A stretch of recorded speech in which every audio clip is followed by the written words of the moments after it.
మీ బిడ్డ అబద్ధం ఆడడు, మీ బిడ్డ మోసం చేయడు.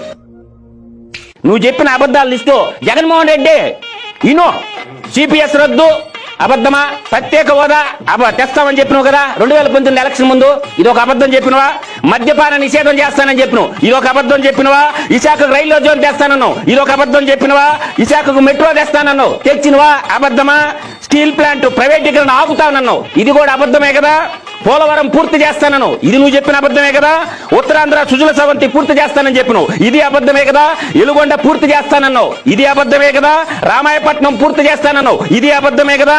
పెట్రోల్ డీజిల్ ధరలు తగ్గిస్తామని చెప్పి దక్షిణ చుట్టుపక్కల బార్డర్ పంచుకున్న రాష్ట్రాల కాడికి ఎక్కువ చెప్పి పెట్రోల్ డీజిల్ స్మగ్లింగ్ బిజినెస్ చేసింది వాస్తవం కాదా నువ్వు? తర్వాత కరెంటు ఛార్జీలు తగ్గిస్తామని చెప్పావు, కరెంటు ఛార్జీలు 12 సార్లు పెంచుడు, ఇది అబద్ధమే కదా? తర్వాత 30 లక్షల ఇళ్లు నిర్మాణం చేపడతానను, 10 మంది 2 లక్షలు కూడా కట్టలేకపోయినావు. ఉద్యోగాలు భర్తీ చేస్తానని చెప్పినావు, వాలంటీర్లు ఉద్యోగాలు భర్తీ చేసినావు కానీ ప్రభుత్వ ఉద్యోగాలు భర్తీ చేయలేదు కదా, ఇది అబద్ధమే కదా? 45 ఏళ్లు దాటితే పెన్షన్ ఇస్తానని చెప్పినావు, ఇది అబద్ధమే కదా? మెగా డిఎస్సీ వేస్తానని చెప్పినావు, ఇది అబద్ధమే కదా? ప్రతి ఏడాదికి జాబ్ క్యాలెండర్ ఇస్తానన్నావు, ప్రతి ఏడాది జనవరిలో జాబ్ క్యాలెండర్ ఇస్తానన్నావు, జాబ్ క్యాలెండర్ తెస్తానని చెప్పి నిరుద్యోగులను ముంచింది, ఇది కూడా అబద్ధమే కదా? అమ్మ ఒడిలో ఎంతమంది పిల్లలుంటే అంతమందికి ఇస్తానన్నావు, ఒక పిల్లోడికి ఇచ్చినావు, అది ముంచేసినావు కదా?